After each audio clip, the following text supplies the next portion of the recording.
why you should be filming your lifts. What's up everybody, Coach Tony from Bonvex Strength, and I see a lot of people on social media complaining about people filming their lifts in public gyms and commercial gym settings and setting up their tripods and taking up a lot of space. And yeah, that kind of sucks, but I do think more good comes from filming your lifts than bad. And I think if you do it tactfully as a lifter, it can be one of the most powerful learning tools at your disposal. We as coaches understand that most people learn best visually. There are several different types of learning styles, and a lot of people seem to be predominantly visual learners. So a lot of times as coaches, we do a lot of demonstrating. So they demonstrate the movement so a lifter can see the movement, and then the lifter can replicate it themselves. But what I find to be an even more powerful version of visual learning is having lifters film themselves and then watching themselves back on tape or video or whatever you want to call it. And the reason why I think that is so powerful is because when a lifter sees their coach or somebody else do something and then mimic it, it doesn't quite get as internalized as seeing their own body do it. There does seem to be some magic to that. And if you film a video of yourself and you go back and watch it, you have the opportunity to pause, you have the opportunity to watch it at slower speeds, scrub through and really get down to the nitty-gritty and recognize things about your technique that you might not be able to see otherwise. A lot of times, if I am having a hard time coaching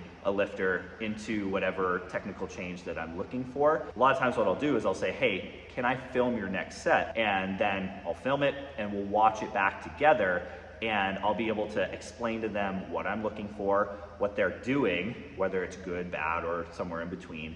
And it'll resonate with them a lot more because they'll be able to do it at a slower speed. I really am a firm believer that technical coaching within a set, especially if that set is challenging or heavy or whatever, doesn't seem to do a lot of good. Most beneficial coaching, I think, happens before and after a set is over, and a lifter should be allowed to just do the set and perform without interruption from a coach. So a lot of times, whatever instruction you're doing beforehand, if you film the lift, you can then review it with the lifter, and you can say definitively whether that lifter is doing things the way that you want them to, or if there's changes that need to be made. So I think a lot of people get hung up in filming their lifts because they think that they might come off as self-centered or they might be annoying other people.